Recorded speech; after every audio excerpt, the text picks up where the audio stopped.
Hello, and how are you? My name is Muhindo Mubarak, and I'm going to be your tutor in this journey of learning how to create websites. I'm going to begin from scratch, and when I say scratch, I mean that you don't need to know anything or any language or any programming language to get started with this course. All what you need is the motivation to stick around until we accomplish the whole content in this course. So by the end of this course, you'll be able to create your own website and web applications by yourself. So it's going to be interesting and simple and easy. All what you need to do is to follow along and practice what I'll be asking you to practice. So I hope you're ready to do or to take this journey with me. If you are, then let's get started. So as you can see on your screen, we already have HTML, and we're going to learn or to get introduced or to understand what is meant by HTML in this video. So we'll begin by the introduction. HTML stands for Hypertext Markup Language. Hypertext Markup Language, and it's the foundation of website and web application development.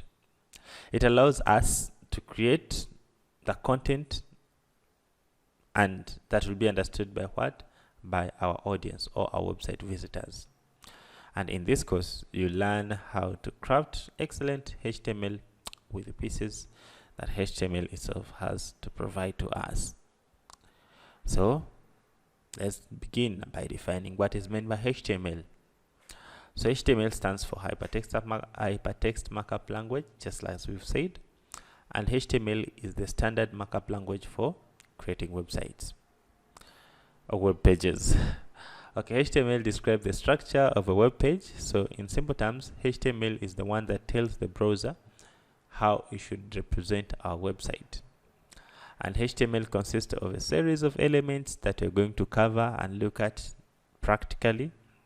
And HTML elements tell the browser how to display a certain piece of content. HTML elements label the pieces of content, such as this is heading, this is paragraph, this is a link, this is a table, etc. That is the work of HTML. It delivers our content to what? To the website. It does not perform logic, but mainly it delivers our content to the what?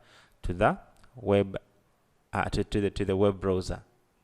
So here is a piece of HTML code. So this is the content that we're going to learn, and this is how HTML code looks like. At the moment, you might not be understanding what is going on, but by the end of this course or by the end of this video series, you'll be able to create these things by yourself.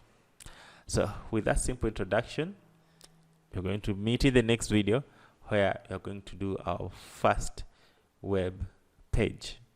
So I hope you're ready to do that with me. If you are, then let's meet in the next video. Thank you for watching up to this. Don't miss the next video.